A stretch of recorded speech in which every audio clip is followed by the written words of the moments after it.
ഓരോ അപകടങ്ങൾ ഉണ്ടാകുമ്പോൾ മാത്രമേ തങ്ങൾ അനങ്ങൂ എന്ന നയം മാറ്റണം അധികാരികൾ.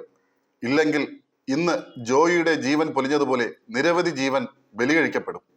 പുര കത്തുമ്പോൾ വാഴ വെട്ടുന്നുവെന്ന് ഈ വാർത്ത കേൾക്കുമ്പോൾ ഒരുപക്ഷെ ഭരണകർത്താക്കൾ പറയുമായിരിക്കും.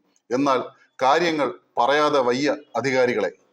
നിങ്ങൾ ഓരോരുത്തരുമാണ് ജോയിയുടെ ജീവഹാനിക്ക് കാരണക്കാർ. പരസ്പരം പഴിചാരാതെ ചെയ്യേണ്ട കാര്യങ്ങൾ ചെയ്യേണ്ട സമയത്ത് കൃത്യമായി ചെയ്താൽ ഇത്തരം സംഭവങ്ങൾ നമുക്ക് ഒഴിവാക്കാം. അല്ലാതെ മഴക്കാലമാകുമ്പോൾ മാധ്യമങ്ങളിൽ പടം അച്ചടിച്ചു വരാൻ വേണ്ടി മാലിന്യ നീക്കം നടത്തുന്നുവെന്ന പേര് പറഞ്ഞ് ഞെളിഞ്ഞു വന്ന് നിന്നിട്ട് കാര്യമില്ല. പലപ്പോഴും മഴക്കാലപൂർവ്വ മാലിന്യ നിർമ്മാണത്തിന് ജനപ്രതിനിധികൾ തുടക്കം കുറിക്കുന്നത് കുന്നോളം കൂടിക്കിടക്കുന്ന മാലിന്യ കൂമ്പാരത്തിന് മുന്നിൽ നിന്നാണ്. മന്ത്രിമാരോ കോർപ്പറേഷൻ മേയറോ മുന്നിലുണ്ടാവും ഒരു മൺവെട്ടിയുമായി. അവർ ഒന്ന് ആഞ്ഞു വെട്ടുന്നതും ക്യാമറ ഫ്ലാഷുകൾ മിന്നി മിന്നി പായും. ഉദ്ഘാടനം കഴിഞ്ഞ് തലതൊട്ടപ്പന്മാർ സ്ഥലം വിടും. പിന്നെ അവിടെ നടക്കുന്നത് നേർച്ചയാണ്.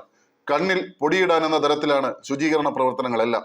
ആമയിഴഞ്ചാൻ തോട്ടിൽ ശുചീകരണത്തിനിറങ്ങിയ ജോയിയുടെ മൃതദേഹം കിട്ടിയത് ഇന്ന് രാവിലെയാണ്. അവിടെ അടിഞ്ഞുകൂടിയ മാലിന്യത്തിന് ഉത്തരവാദി ആരെന്നതിലാണ് ഇപ്പോൾ തർക്കം. ജോയിയെ കാണാതായ നിമിഷം മുതൽ കൈയും മെയ്യും മറന്ന് രക്ഷാപ്രവർത്തനത്തിനിറങ്ങിയ ഫയർഫോഴ്സിനാണ് ഇവിടെ ബിഗ് സല്യൂട്ട് നൽകേണ്ടത്. ജോയിക്ക് വേണ്ടി തിരച്ചിലിന്റെ ഭാഗമായി ആമയിഴഞ്ചാൻ തോട്ടിൽ നിന്നും ഫയർഫോഴ്സ് നീക്കിയത് ലോഡ് കണക്കിന് മാലിന്യങ്ങളാണ്. 2 ദിവസം കൊണ്ട് ആ ഭാഗങ്ങളെല്ലാം ക്ലീനായി. എന്നാൽ വർഷങ്ങളായി കോടികളാണ് തിരുവനന്തപുരം കോർപ്പറേഷൻ ഈ ഭാഗം ശുചീകരിക്കുന്നതിന് വേണ്ടി ചെലവഴിക്കുന്നത്. പണിതിട്ടും തീരാത്ത വീടെന്നത് പോലെയാണ് ആമയിഴഞ്ചൻ തോട്ടിലെ മാലിന്യത്തിന്റെ അവസ്ഥ.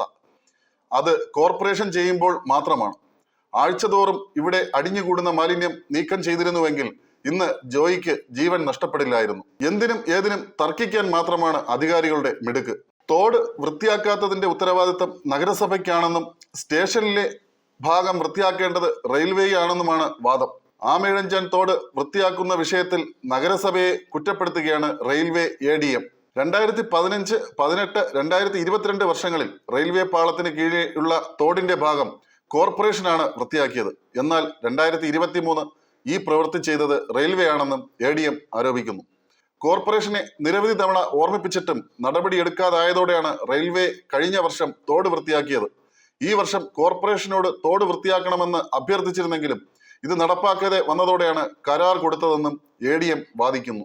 നഗരസഭയുടെ പ്ലാസ്റ്റിക് മാലിന്യം അടക്കം ഇതിലൂടെ വരുന്നുണ്ടെന്നും റെയിൽവേ ആരോപിക്കുന്നു. റെയിൽവേയുടെ ഭാഗത്തു നിന്നുള്ള ഒരു മാലിന്യം തോട്ടിലേക്ക് ഒഴുകുന്നില്ല. സംസ്ഥാന സർക്കാർ പറയുന്ന പോലെ ഞങ്ങൾ ഒരിക്കലും കോർപ്പറേഷന്റെ അനുമതി നിഷേധിച്ചിട്ടില്ലെന്നും വൃത്തിയാക്കാൻ എത്തിയ കോർപ്പറേഷൻ ഉദ്യോഗസ്ഥർക്കെതിരെ നടപടി എടുത്തിട്ടില്ലെന്നും ADM വ്യക്തമാക്കുന്നു. നിലവിൽ തോടിന്റെ ഇരുവശത്തുമുള്ള തുടക്ക ഭാഗത്ത് ചെറിയ ദ്വാരങ്ങളുള്ള പുതിയ നെറ്റ് സ്ഥാപിക്കണമെന്നും റെയിൽവേ അറിയിച്ചു. പഴയ നെറ്റിന്റെ താഴ്ഭാഗം തുരുമ്പിച്ചതാണ് തൊഴിലാളി ഇവിടേക്ക് ഒഴുകിപ്പോകാൻ കാരണമെന്നും ADM വ്യക്തമാക്കുന്നു. അതേസമയം വിഷയത്തിൽ റെയിൽവേയെ പൂർണ്ണമായും കുറ്റപ്പെടുത്തുകയാണ് മേയർ ആര്യ രാജേന്ദ്രൻ. തോട് വൃത്തിയാക്കാൻ ആവശ്യപ്പെട്ട് നഗരസഭ ആർക്കും കത്ത് കൊടുത്തിട്ടില്ലെന്ന് മേയർ വ്യക്തമാക്കുന്നു. റെയിൽവേയുടെ ഭാഗത്ത് തോട് വൃത്തിയാക്കേണ്ടത് റെയിൽവേയുടെ ഉത്തരവാദിത്തമാണെന്നും മേയർ പറയുന്നു. നിരവധി തവണ ഇത് സംബന്ധിച്ച് റെയിൽവേക്ക് കുറിപ്പ് കൊടുത്തിട്ടും നടപടി എടുത്തിട്ടില്ലെന്നും യോഗങ്ങളിൽ DRMO, ADRMO പങ്കെടുക്കാറില്ലെന്നും മേയർ ആരോപിക്കുന്നു. തീരുമാനങ്ങൾ എടുക്കാൻ കഴിയാത്ത ഉദ്യോഗസ്ഥനെയാണ് യോഗത്തിലേക്ക് സ്ഥിരമായി റെയിൽവേ അയക്കാറുള്ളതെന്നും മേയർ പറയുന്നു. അതേസമയം റെയിൽവേക്കെതിരെ ഗുരുതരമായ ആരോപണവും മേയർ ഉന്നയിച്ചു. റെയിൽവേയുടെ ഡ്രെയിനേജ് കക്കൂസ് മാലിന്യങ്ങൾ തോട്ടിലേക്ക് തുറന്നു വിട്ടിരിക്കുകയാണെന്നാണ് ആരോപണം.